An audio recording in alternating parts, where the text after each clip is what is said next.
pas moi qui voyais. Il voyait son fils qu'on lui avait arraché, qui avait mon âge, et qui savait qu'on l'avait amené à Treblinka. Et à Treblinka, il n'est pas resté 1 heure. Voilà, mais on ne pouvait rien faire. Oh. Alors il a dit à maman, tu sais, tu t'en rends peut-être pas compte, mais tu as une miraculée devant toi. Ma gorge. On va terminer juste avec une dernière question, parce que je ne veux pas vous... Voilà. Non. Vous avez voulu, les premières années, vous taire, parce qu'on ne vous entendait pas, on ne vous écoutait pas.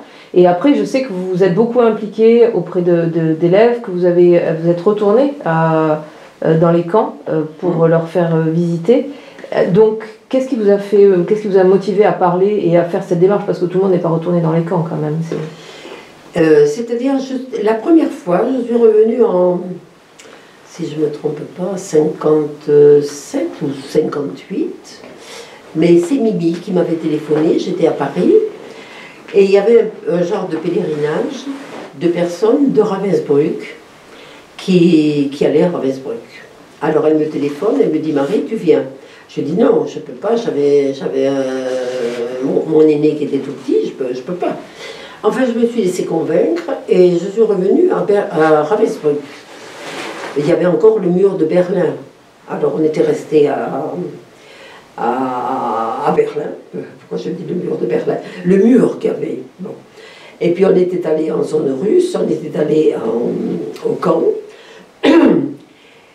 Mais si vous voulez, ça a été bizarre parce que dans le camp de Ravensbrück, il ne restait rien. Et puis on ne pouvait pas rentrer parce que c'était les Russes qui occupaient tout le camp.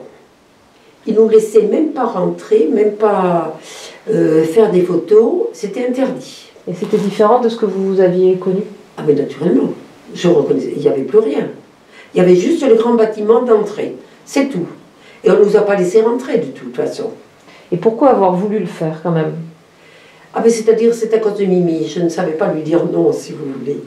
C'est surtout pour elle que je l'ai fait. Autrement, je ne serais pas venue, je ne serais pas allée.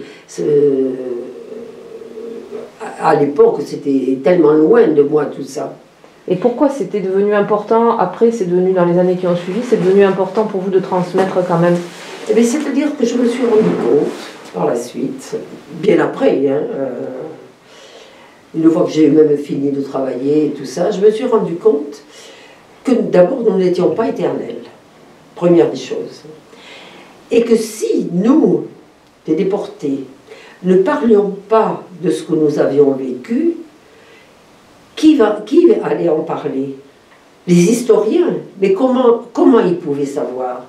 Les historiens s'appuient sur certains récits de déportés. Mais autrement, on ne peut pas inventer ces choses-là.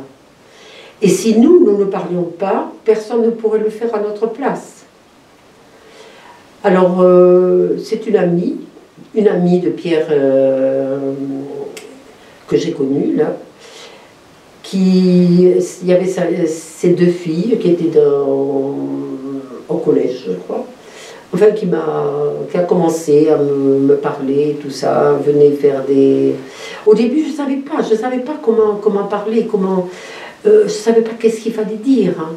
Et puis je me disais, mais il faut que ce que je dise, ce soit la vérité. Pour moi, c'est la vérité qu'il doit y avoir.